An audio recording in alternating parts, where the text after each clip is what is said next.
দর্শক, স্ট্রোক হলে একটা হাত অথবা একটা পা অকেজো হয়ে যেতে পারে, অথবা যে কোনো একটা সাইড পুরোপুরি অকেজো হয়ে যেতে পারে। হতে পারে সেটা রাইট সাইড, হতে পারে সেটা লেফট সাইড।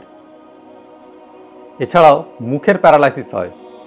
মুখের প্যারালাইসিসকে আমাদের ডাক্তারি ভাষায় বলা হয় বেল পলসি। স্ট্রোক যার হয় তার তো কষ্ট, কারণ সে হাত তুলতে পারে না, পা তুলতে পারে না, হাঁটতে পারে না, কাজ করা তো দূরের কথা। পেশেন্টের সঙ্গে সঙ্গে বাড়ির সদস্যদের একটা নাজেহাল অবস্থা হয়। আমি এরকম প্রচুর বাড়িতে দেখেছি। ঠিক বলছি কি না বলুন? আজকের ভিডিওতে স্ট্রোকের পেশেন্টদের জন্য 3টি হোম রেমেডিস শেয়ার করব, যে হোম রেমেডিসগুলি একদম প্রাকৃতিক এবং ব্যবহার করা খুবই সহজ, কিন্তু এর কাজ অসাধারণ। তাই ভিডিওটি 1 সেকেন্ডও স্কিপ করবেন না। আশা করি এখনও পর্যন্ত কোনো ডাক্তারবাবু এই হোম রেমেডিসগুলি শেয়ার করেননি। ভিডিওটা শুরু করার আগে আমি আমার পরিচয়টা একটু দিয়ে দিই। আমি একজন ফিজিওথেরাপিস্ট এবং আয়ুর্বেদিকের সঙ্গে যুক্ত। আমার উদ্দেশ্য হচ্ছে সুস্থ সমাজ গড়ে তোলা। আমাদের ভালোবাসায় আমাদের বেটার হেলথ বাংলা চ্যানেলে আজ 1900 সাবস্ক্রাইবার কমপ্লিট হয়েছে। আপনি যদি এখনও পর্যন্ত আমাদের ফ্যামিলির সদস্য না হয়ে থাকেন, তাহলে চ্যানেলটাকে সাবস্ক্রাইব করে আমাদের ফ্যামিলির সদস্য হয়ে যান। চলুন তাহলে ভিডিওটি শুরু করা যাক। স্ট্রোক প্রধানত 2 ধরনের হয়। একটা হচ্ছে ইসচেমিক স্ট্রোক বা থ্রোম্বোসিস স্ট্রোক, আর 2 নম্বর হচ্ছে হ্যামারেজ স্ট্রোক। যখন আমাদের ব্রেনে ব্লাড জমে যায়, ব্লাড জমে যাওয়ার ফলে ব্রেনের কিছু পার্টে ব্লাড ও অক্সিজেন সাপ্লাই বন্ধ হয়ে যাওয়াকে বলা হয় থ্রোম্বোসিস বা ইসচেমিক স্ট্রোক। আর যদি ওই শিরাগুলির মধ্যে ব্লাড জমতে জমতে শিরাগুলি ফেটে গিয়ে ব্রেনে ব্লাড ছড়িয়ে পড়ে, তখন সেটাকে বলা হয় হ্যামারেজ স্ট্রোক। জলের পাইপে যদি জল পাস না হতে পারে, যদি জল এদিকেও না যেতে পারে ওদিকেও না যেতে পারে, মিডিলে আটকে থাকে, তাহলে একটা সময় পর কিন্তু জলের প্রেশার বাড়তে বাড়তে জলের পাইপ ফেটে যাবে। ঠিক সেরকমই আমাদের ব্রেনের শিরায় ব্লাড জমতে জমতে একটা সময় ব্রেনের শিরাগুলি ফেটে যায়, ফেটে গিয়ে হ্যামারেজ স্ট্রোক হয়। এই হ্যামারেজ স্ট্রোক হচ্ছে সবথেকে খতরনাক।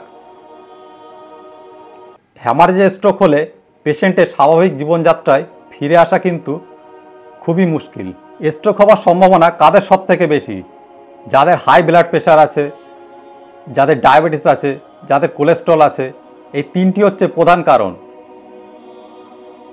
এছাড়াও যারা অতিরিক্ত স্মোকিং করেন, অ্যালকোহল নেন, যারা অতিরিক্ত মোটা, বসে বসে বেশি সময় কাজ করেন, এদেরও কিন্তু স্ট্রোক হওয়ার একটা ঝুঁকি থাকে। 1 নম্বর হোম রেমেডিস হচ্ছে 25 গ্রাম রসুন 100 গ্রাম তিলের তেলে অথবা খাঁটি মধুতে মেশাতে হবে। সকালবেলায় 2টি রসুন এবং 1 চামচ মধু খেতে হবে খালি পেটে। এই পদ্ধতি টানা 40 দিন চালাতে হবে। এই পদ্ধতি চলাকালীন ঘি ভাত অথবা দুধ রুটি ইত্যাদি খেতে হবে। 2 নম্বর পদ্ধতি হচ্ছে তুলসীর পাতা, ফুল, তুলসীর বীজ, শিকড় এবং ছাল এগুলিকে 2 লিটার জলে ভালো করে ফোটাতে হবে। ফোটাতে ফোটাতে যখন 1 লিটার থাকবে, তখন সেটাকে নামিয়ে কাপড়ে করে পেশেন্টের যে অংশে প্যারালাইসিস হয়েছে, যদি হাতে হয় তাহলে হাতে, পায়ে হলে পায়ে গরম সেক করতে হবে। পেশেন্ট যতটা গরম সহ্য করতে পারে সে কমপক্ষে 2 সপ্তাহ চালালে পেশেন্ট তাড়াতাড়ি সুস্থ হবে। 3 নম্বর হচ্ছে মাসকলাইয়ের ডাল সিদ্ধ অথবা বড়া বানিয়ে খাওয়া। যে পেশেন্ট রিসেন্ট প্যারালাইসিসে আক্রান্ত হয়েছে, সে যদি মাসকলাইয়ের ডাল সিদ্ধ করে খায় তাহলে তাড়াতাড়ি সুস্থ হবে। এছাড়াও মাসকলাইয়ের ডালের বড়া বানিয়ে খেতে পারেন। মাসকলাইয়ের ডালের বড়া বানানোর পদ্ধতি হচ্ছে 100 গ্রাম মাসকলাইয়ের ডাল রাত্রিরে ভিজিয়ে রাখতে হবে। সকালবেলায় তাতে সামান্য একটু হিং, ছোট্ট একটা আদার টুকরো, সামান্য সন্দব লবণ। সন্দব লবণ দেওয়ার কারণ হচ্ছে আমরা তরকারিতে যে লবণ খাই, সে লবণ দিলে প্রেশার বেড়ে যেতে পারে, তাই এখানে আমরা সন্দব লবণ ব্যবহার করব। এগুলিকে দিয়ে শিলনোড়ায় ভালো করে পিষে নিতে হবে। নিয়ে এটাকে বড়া বানিয়ে খাঁটি ঘিয়ে ভেজে পেশেন্টকে খেতে দিতে হবে। 1 মাস নিয়ম করে খাওয়ালে পেশেন্ট খুব তাড়াতাড়ি সুস্থ হয়ে যাবে। এর কোনো সাইড এফেক্ট নেই। যারা সুস্থ মানুষ তারাও শক্তি বাড়ানোর জন্য এই বড়া খেতে পারেন। যে 3টি পদ্ধতি বললাম এই সবগুলিকে একসঙ্গে ব্যবহার করা যেতে পারে, এর কোনো সাইড এফেক্ট নেই। এগুলি ব্যবহার করার সাথে সাথে যদি প্যারালাইসিস পেশেন্টকে এক্সারসাইজ করানো যায়, মানে ফিজিওথেরাপি এক্সারসাইজ, তাহলে কিন্তু পেশেন্ট আরও তাড়াতাড়ি সুস্থ হবে। কোন এক্সারসাইজগুলো করাতে হবে যদি আপনারা জানতে চান তাহলে কমেন্ট করে জানান। আমাদের চ্যানেলটিকে সাবস্ক্রাইব করুন এবং ভিডিওটাকে শেয়ার করুন আপনার বন্ধুবান্ধব এবং আত্মীয় স্বজনের কাছে। ধন্যবাদ।